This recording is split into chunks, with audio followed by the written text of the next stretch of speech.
বিরুদ্ধে তৃণমূলে অভিযোগের রিপোর্ট তলব। দক্ষিণ কলকাতার ডিওর কাছে রিপোর্ট তলব কমিশনের। আরো একবার আপনাদেরকে জানাবো, শুভেন্দুর বিরুদ্ধে তৃণমূলের অভিযোগে এবার রিপোর্ট তলব করা হয়েছে। দক্ষিণ কলকাতার ডিওর কাছে রিপোর্ট তলব নির্বাচন কমিশনের। শুভেন্দুর বক্তব্যের ভিডিও ফুটেজও চাইল নির্বাচন কমিশন। আজকের মধ্যেই রিপোর্ট দিতে নির্দেশ নির্বাচন কমিশনের। শুভেন্দুর বিরুদ্ধে তৃণমূলের অভিযোগে এবার রিপোর্ট তলব করা হয়েছে। দক্ষিণ কলকাতার ডিওর কাছে রিপোর্ট তলব নির্বাচন কমিশনের। শুভেন্দুর বক্তব্যের ভিডিও ফুটেজও চেয়েছে নির্বাচন কমিশন এবং আজকের মধ্যেই রিপোর্ট দিতে নির্দেশ নির্বাচন কমিশনের। তৃণমূলের তরফ থেকে অভিযোগ করা হয়, শুভেন্দুর বিরুদ্ধে ভোটারদের ভয় দেখানো হয়েছে। শুভেন্দুর বিরুদ্ধে ভোটারদের ভয় দেখানোর অভিযোগ তৃণমূলের এবং সেই ঘটনার পরিপ্রেক্ষিতে শুভেন্দুর বিরুদ্ধে তৃণমূলের অভিযোগে এবার রিপোর্ট তলব করা হয়েছে। দক্ষিণ কলকাতার ডিওর কাছে রিপোর্ট তলব করেছে নির্বাচন কমিশন। শুভেন্দুর বক্তব্যের ভিডিও ফুটেজ চেয়েছে নির্বাচন কমিশন এবং আজকের মধ্যেই রিপোর্ট দিতে নির্দেশ নির্বাচন কমিশনের। শুভেন্দু অধিকারীর বিরুদ্ধে ভোটারদের ভয় দেখানোর অভিযোগ তৃণমূলের। প্রীতি প্রতিনিধি আমাদের সঙ্গে রয়েছেন।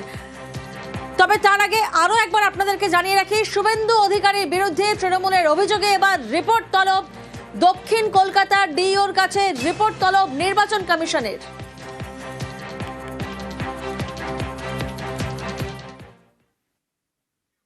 নাম বাদের পরও প্রিসাইডিং অফিসারের দায়িত্ব।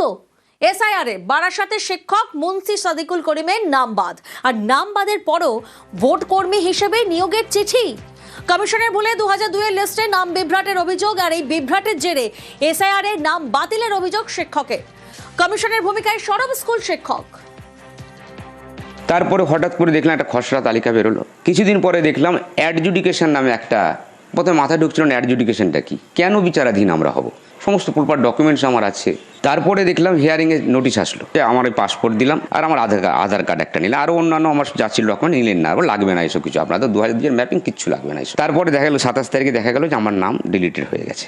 সবচেয়ে মজার বিষয় হলো আমাদের প্রায় 36 জন আমাদের পরিবারের সবার নাম রয়েছে, শুধু আমার আর আমার মেজো ভাই। সবচেয়ে বড় কথা যে কেন বাতিল হলাম, কি কারণে বাতিল হলাম, তাতে একটা কারণ দেখাতে হবে।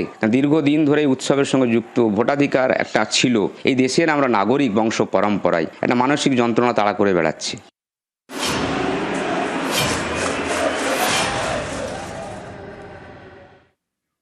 ভোট বড় বালায়। ভোট প্রচারে বেরিয়ে কত না ছবি আমরা দেখেছি। কেউ সিলিন্ডার কাঁধে নিয়ে গ্রাহকের বাড়িতে পৌঁছে দিচ্ছেন, কেউ আবার দাঁড়ি কেটে দিচ্ছেন। আর এবার একটা ছবি দেখাবো আপনাদের, গুড় তৈরি করা হচ্ছে প্রচারে বেরিয়ে। কে করছেন? দুবরাজপুরের বিজেপি প্রার্থী। দেখুন, আখ ছাড়িয়ে গুড় তৈরি পদ্মপ্রার্থী অনুপ কুমার সাহার।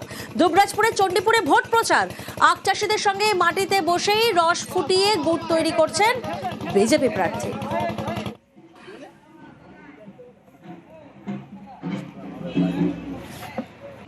অন্যদিকে বাঁকুড়ার বিষ্ণুপুরে সেখানে বিজেপির বাজি নতুন মুখ।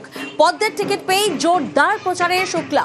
ভোটে জিতলে কৃষকদের পাশে থাকার বার্তা। সবজি বাজারে জনসংযোগের বার্তা শুক্লা চট্টোপাধ্যায়।